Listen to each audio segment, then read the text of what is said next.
नमस्कार दोस्तों, आज सबसे पहले हम लोग निफ्टी 50 की बात करेंगे। तो आज हम लोग को तेजी देखने को मिलता है। 3 दिनों की लगातार गिरावट के बाद करीब 144 पॉइंट के अबव हम लोग को मार्केट क्लोज होते हुए दिखता है और निफ्टी 50 करीब 17,800 के लेवल्स पे बंद होता है। तो हम लोग पिछले वीडियो में बात किए थे कि 18,000 के लेवल्स पे रेजिस्टेंस है, पिवट का रेजिस्टेंस भी मिल रहा है। तो यहाँ पे हम लोग को कुछ प्रॉफिट बुकिंग देखने को मिल सकता है, क्योंकि जब प्राइस 200 डेज के मूविंग एवरेज से बहुत ही नीचे आया था, उसके बाद बहुत ही ज़्यादा बाइंग आया था और उसके बाद हम लोग को अच्छा पुल बैक देखने को मिला था। तो सबसे पहले अपने मेथड को डिस्कस कर लेते हैं। तो एक 20 का मूविंग एवरेज को यूज़ करते हैं, जो कि आपको ब्लू लाइन शो कर रहा होगा, और दूसरा हम लोग 200 डेज की मूविंग एवरेज को यूज करते हैं, जो कि आपको पिंक लाइन शो कर रहा होगा। और तीसरा इंडिकेटर हम लोग लगाते हैं दोस्तों पिवट पॉइंट या पिवट लाइन भी बोलते हैं, जो आपको सपोर्ट या रेजिस्टेंस बताता है। तो हम लोग बाई करना कब पसंद करते हैं? जब प्राइस 200 डेज के मूविंग एवरेज के करीब में चले तो पहला एंट्री ले लीजिए, और फिर नीचे आता है तो नीचे का पिवट देखेंगे जहाँ पे सपोर्ट लेगा और भी अपना क्वांटिटी को इंक्रीज करेंगे। तो ये दो लेवल्स बाइंग के लिए अच्छा था। निफ्टी 20 ETF अगर निफ्टी 50 पे बेस्ट अगर बाई करना था तो ये दो लेवल्स बहुत ही अच्छा था। उसके बाद इस लेवल पे भी हम लोग बाई करने के लिए बोले थे कि फ्रेश एंट्री लेना है तो यहाँ पे ले सकते हैं। तो निफ्टी 20 बाई करने के लिए कल के वीडियो में भी हम लोग बात किए थे कि 20 के मूविंग एवरेज तक पुल बैक लेके आना दीजिए, तब हम लोग यहाँ पे बाई करेंगे, क्योंकि यहाँ से अभी और भी हम लोग को 1-2 दिन पुल बैक देखने को मिल सकता है। और 20 के मूविंग एवरेज पे अगर सपोर्ट लेगा, हैमर कैंडल दिखेगा और इनगल्फिंग पैटर्न दिखेगा, तब हम लोग यहाँ पे कुछ और क्वांटिटी निफ्टी 20 में बाई करके चलना पसंद करेंगे, क्योंकि 18,400 निफ्टी का ऑल टाइम हाई है और उसी के करीब में भी मार्केट चल रहा है। तो मार्केट थोड़ा बहुत अभी और भी रेजिस्टेंस हम लोग को लेते हुए दिखेगा। तो 18,400 अगर निफ्टी क्रॉस करता है तब हम लोग को नया हायर हाइस निफ्टी 50 में दिखेगा, नहीं तो अभी फिलहाल हम लोग को साइडवेज मोमेंटम ही कुछ दिनों तक और चलते हुए दिख सकता है। और एक बड़ा न्यूज़ हम लोग बात करेंगे बंधन बैंक के रिगार्डिंग। HDFC लिमिटेड ने इसमें 3% स्टेक सेल किया है। पहले करीब HDFC लिमिटेड का 10% के करीब स्टेक था बंधन बैंक में, और उसको अब घटा करके करीब 5% तक ले आया है, क्योंकि हम लोग जान रहे हैं HDFC लिमिटेड और HDFC बैंक दोनों का मर्जर होने वाला है। उसी के क्रम में इसमें भी थोड़ा स्टेक बंधन बैंक में HDFC लिमिटेड ने कुछ सेल किया है। और HDFC लिमिटेड के पास करीब 10% स्टेक था दोस्तों बंधन बैंक में, और उसने करीब 1.5% पहले ही बेच दिया है, और 3.5% अभी हम लोग को सेलिंग होते हुए दिखा है HDFC लिमिटेड के द्वारा बंधन बैंक में। तो 5% से बिलो उसका शेयर रह चुका है अब बंधन बैंक में बचा हुआ। और ऐसा HDFC लिमिटेड ने RBI रेगुलेशंस के अनुसार किया है, उसको कंप्लाई करने के अनुसार, और आगे ये भरोसा दिया गया है कंपनी की तरफ से अब कोई शेयर बेचा नहीं जाएगा बंधन बैंक का। बहुत ही क्वालिटी माइक्रो फाइनेंस का बिजनेस करने वाला बंधन बैंक है और ग्रोथ पोटेंशियल बहुत ही ज़्यादा है। हम लोग पहले भी वीडियोस में बात करते थे। तो बात करें बंधन बैंक की, तो माइक्रो फाइनेंस की एक दिग्गज कंपनी है बंधन बैंक, और अब पूर्ण रूप से बैंक का भी काम करता है बंधन बैंक। तो इसमें हम लोग देख रहे हैं प्राइस 200 डेज की मूविंग एवरेज से बहुत ही ज़्यादा नीचे आ चुका था, और हम लोग को बहुत ही अच्छा खरीदारी देखने को मिला इस लेवल्स पे, और उसके बाद अच्छा पुल बैक हम लोग को ऊपर की तरफ देखने को मिलता है। तो पहला एंट्री हम लोग 200 डेज के मूविंग एवरेज के करीब में लेने को बोलते हैं, लेकिन बंधन बैंक में लगातार हम लोग को गिरावट का दौर ही देखने को मिल रहा है कुछ समय से। स्टॉक करीब 600 के करीब से ऊपर था, और उसके बाद बड़ा फॉल हम लोग को देखने को मिलता है बंधन बैंक में। तो फिलहाल की बात करते हैं तो प्राइस 200 डेज के मूविंग एवरेज से नीचे चल रहा था, तो इस पिवट सपोर्ट पे हम लोग कुछ बाई करने के लिए बोले थे बंधन बैंक को। अगर बाई किए होंगे तो अच्छा एंट्री आप लोग को मिला होगा।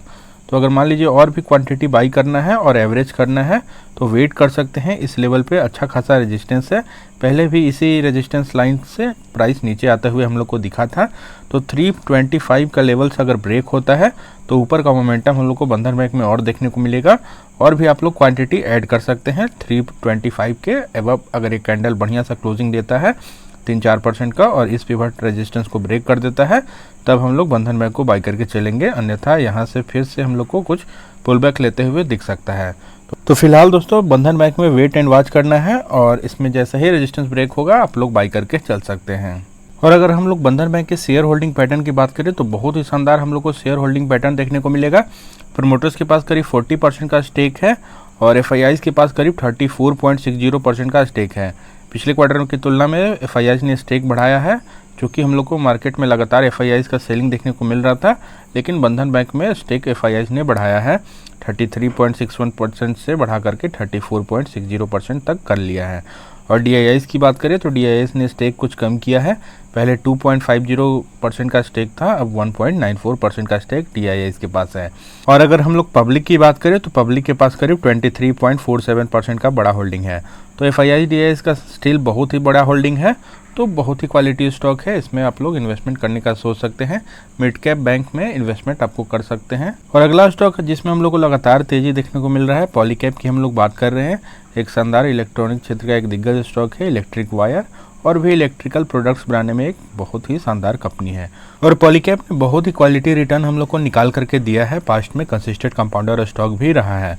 तो फिलहाल की बात करें तो प्राइस 200 डेज के मूविंग एवरेज से इसमें बहुत ही दिनों से ऊपर चल रहा था और बहुत बार रेजिस्टेंस लेता है। तो इस लेवल पे हम लोग कुछ प्रॉफिट बुक करने के लिए बोले थे। मान लीजिए 10 स्टॉक है तो 3-4 स्टॉक आप लोग पॉलीकैब में प्रॉफिट बुक कर सकते थे। उसके बाद से हम लोग को लगातार गिरावट होते हुए दिखता है पॉलीकैब में, और प्राइस 200 डेज के मूविंग एवरेज के करीब में आता है। और बढ़िया एंट्री हम लोग को मिला था जब 20 के मूविंग एवरेज को क्रॉस किया था। तो इस लेवल पे हम लोग बाई करने के लिए भी बोले थे पॉलीकैब को।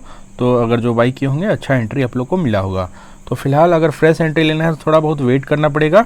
और 2683 के पिवट पे रेजिस्टेंस है, तो यहाँ इस लेवल को ब्रेक होने दें और ऊपर हम लोग को मोमेंटम देखने को मिलेगा, तब हम लोग बाई करेंगे। क्योंकि पिछले बार भी यहाँ पे रेजिस्टेंस मिला था और नेक्स्ट टाइम यहाँ पे रेजिस्टेंस मिलने का उम्मीद है। और 20 के मूविंग एवरेज और 200 डेज के मूविंग एवरेज के ऊपर ही चल रहा है, तो थोड़ा बहुत हम लोग को करेक्शन दिख सकता है नियर टर्म में। तब हम लोग पॉलीकैब को बाई करेंगे जब 2683 का लेवल्स ब्रेक होगा तब।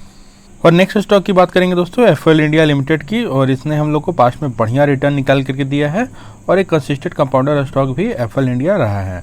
तो इसमें भी हम लोग देख रहे थे प्राइस 200 डेज के मूविंग एवरेज से बहुत ही ज़्यादा ऊपर चल रहा था और यहाँ पे पिवट रेजिस्टेंस था। उसके बाद से हम लोग को लगातार FIIs का सेलिंग देखने को मिलता है और बड़ा फॉल FL इंडिया लिमिटेड में हम लोग को देखने को मिलता है। FL इंडिया लिमिटेड की बात करें तो डिजिटल एडवर्टाइजिंग में एक जाना पहचाना नाम है।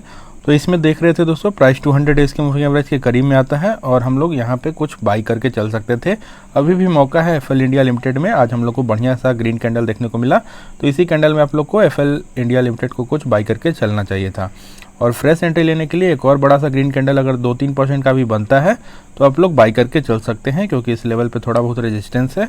जैसे ही ब्रेकआउट हम लोग को ऊपर की तरफ देखने को मिलेगा तो अच्छा हायर हाइज देखने को मिलेगा। तो 1329 के पिवट को अगर तोड़ देता है, ऊपर की तरफ ब्रेकआउट देता है, तो अच्छा हायर हाइज देखने को मिलेगा और करीब हम लोग को 1580 तक भी आते हुए नियर टर्म में FL इंडिया लिमिटेड देखने को मिल सकता है। और FL इंडिया लिमिटेड दोस्तों बहुत ही ज़्यादा प्राइस टू अर्निंग रेशियो इसका हाई हो चुका था और प्राइस टू अर्निंग रेशियो करीब 160 तक भी जा चुका था। तो ओवर वैल्यूड की श्रेणी में जा चुका था FL। और उसके बाद हम लोग प्राइस 200 डेज के मूविंग एवरेज से भी बहुत ही ऊपर चल रहा था, तो ऐसे में हम लोग को बड़ा गिरावट देखने को मिलता है। इसी क्रम में हम लोग देख रहे हैं लगातार अर्निंग इंक्रीज होते हुए जा रहा है, और लेकिन price to earning ratio high होने के कारण हम लोग को थोड़ा बहुत गिरावट होते हुए दिखा।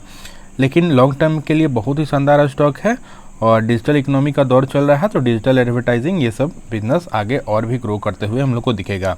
तो फिलहाल प्राइस टू अर्निंग रेशियो भी मैनेजेबल है, 82 के PE पे आ चुका है। और जहाँ पे ग्रोथ बहुत ही शानदार होता है और अर्निंग विजिबिलिटी हम लोग को दिखे तो वहाँ प्राइस टू अर्निंग रेशियो 100 के करीब भी होगा, तो हम लोग बाई करके चलेंगे। और आज की लास्ट स्टॉक की बात करेंगे जिसमें हम लोग तत्काल कुछ एंट्री बना के चलना चाहिए दोस्तों, वो है इंडिया मार्ट। इंडिया मार्ट में भी हम लोग देख रहे थे बहुत ही अच्छा रिटर्न हम लोग को पास में निकाल करके दिया था। प्राइस 200 डेज के मूविंग एवरेज से भी बहुत ही ज़्यादा ऊपर चल रहा था। ई-कॉमर्स सेगमेंट में एक दिग्गज स्टॉक है इंडिया मार्ट, और हम लोग देख रहे थे लगातार हम लोग को गिरावट होते हुए दिख रहा था। और प्राइस 200 डेज के मूविंग एवरेज से भी बहुत ही ज़्यादा ऊपर चल रहा था और डबल टॉप का फॉर्मेशन था और एम पैटर्न जैसा था। उसके बाद हम लोग को बड़ा फॉल इंडिया मार्ट में देखने को मिला है और करीब 9360 तक इसका टॉप बनता है, तो बड़ा हम लोग को गिरावट होते हुए दिखा और करीब प्राइस हाफ हो चुका है। और देख रहे हैं प्राइस 200 डेज के मूविंग एवरेज से बहुत ही ज़्यादा नीचे चल रहा है और लंबा कंसोलिडेशन के बाद हम लोग को ब्रेकआउट थोड़ा देखने को मिल रहा है। एक ट्रायंगल पैटर्न का भी ब्रेकआउट हम लोग को ऊपर की तरफ होते हुए इंडिया मार्ट में दिख रहा है। तो जब भी प्राइस 200 डेज के मूविंग एवरेज से बहुत ही ज़्यादा नीचे चलता है तो FIIs DIIs का बाइंग आता है। जब प्राइस 200 डेज के मूविंग एवरेज से बहुत ही ऊपर चले तो FIIs DIIs का सेलिंग आता है और नीचे में FIIs DIIs का बाइंग आता है। तो इसी बड़ी कैंडल में हम लोग बात किए थे कि आप लोग कुछ क्वांटिटी इंडिया मार्ट को बाई करके चल सकते हैं। जैसे ही 20 के मूविंग एवरेज को क्रॉस करते हुए बड़ा कैंडल दिखा था, उस कैंडल में आप लोग को बाई करके चलना चाहिए था। तो अभी भी इंडिया मार्ट को अगर बाई नहीं किए दोस्तों तो इस लेवल पे आप लोग बाई करके चल सकते हैं। एक बड़ा सा 2-3% का भी आपको इंडिया मार्ट में कैंडल दिखे तो उस कैंडल में आप लोग जरूर बाई करके चलिए। लॉन्ग टर्म में अच्छा वेल्थ क्रिएट करके दे सकता है, अपने टॉप से 40 to 50% डिस्काउंट पे मिल रहा है। और एक और बात हम लोग जो हर वीडियो में बात करते हैं, कभी भी ज़्यादा हम लोग को डाउन ट्रेंड में एवरेजिंग नहीं करना चाहिए। मान लीजिए आप लोग इंडिया मार्ट में ऊपर के प्राइस पे फंसे हुए थे, तो बहुत सारे मित्र हमारे क्या कर रहे होंगे, बहुत ही ज़्यादा डाउन ट्रेंड में इसमें एवरेजिंग करते जा रहे होंगे, तो वैसे में उनका -20% 30% तक भी जा सकता है। तो ऐसा हम लोग को नहीं करना है। पहले 200 डेज़ के मूविंग एवरेज के करीब में एक बार बाई कर लें, उसके बाद नीचे का पिवट पे जहाँ सपोर्ट दिखे वहाँ पे हम लोग बाई करेंगे। तो इस लेवल्स पे हम लोग को कोई सपोर्ट नहीं दिखता है, लगातार हम लोग को गिरावट होते हुए दिख रहा था, तो हम लोग को सपोर्ट अभी दिखा है, बड़ा कंसोलिडेशन है, तो ये हम लोग बोलेंगे यहाँ पे सपोर्ट है, क्योंकि इससे प्राइस और नीचे हम लोग को आते हुए नहीं दिख रहा है, तो हम लोग बोलते हैं यहाँ पे सपोर्ट मिल रहा है। और 20 के मूविंग एवरेज को ब्रेक कर दिया तो और भी सपोर्ट का वैलिडेशन है। तो इस लेवल्स पे हम लोग को इंडिया मार्ट जरूर से बाई करके चलना चाहिए। तो होप आप लोगों को वीडियो अच्छा लगा होगा। अगर वीडियो अच्छा लगा होगा दोस्तों तो वीडियो को लाइक कर दीजिएगा, चैनल को सब्सक्राइब कर लीजिए और अपने दोस्तों में शेयर कीजिए। थैंक यू, मिलते हैं नेक्स्ट वीडियो में।